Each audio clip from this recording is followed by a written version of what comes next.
ભરૂચ ટવરાથી સુકરતીર્થ ગામ તરફ જવાના માર્ગ ઉપર એક ફાર્મ હાઉસ નજીક નિકોરા ગામના યુવાનોની બાઇક વૃક્ષ સાથે ભટકાતા બંનેને ગંભીર ઇજાઓ પહોંચતા ઘટના સ્થળ પર જ મોત નીપજ્યું હતું।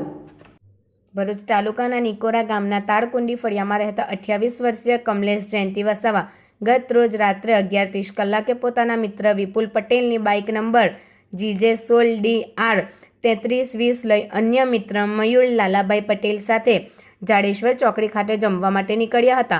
તે દરમિયાન ભરૂચના તવરાથી શુકલતીર્થ ગામ તરફ જવાના માર્ગ ઉપર ચેનલ ઇનના ફાર્મ હાઉસ નજીક ઝાડ સાથે ધડાકાભેર બાઇક ભટકાતા અકસ્માત સર્જાયો હતો। અકસ્માતમાં બંને યુવાનોને ગંભીર ઇજાઓ પહોંચતા તેઓનું ઘટના સ્થળે જ કરુણ મોત નીપજ્યું હતું। આ બંને યુવાનો ઘરેથી રાત્રિના નીકળ્યા હોય સવાર સુધી પરત નહીં આવતા પરિવારે શોધખોળ કરતા બંનેનું અકસ્માતમાં મોત નીપજ્યું હોવાનું જાણ થતાં પરિવારજનોમાં શોકનો માહોલ ફેલાઈ જવા પામ્યો હતો। આ અકસ્માતમાં મૃતક કમલેશ વસાવાના ભાઈ હરેશ વસાવાએ સ્થાનિક પોલીસ મથકમાં ફરિયાદ નોંધાવતા પોલીસે અકસ્માત મોતનો ગુનો નોંધીને વધુ તપાસ હાથ ધરી છે।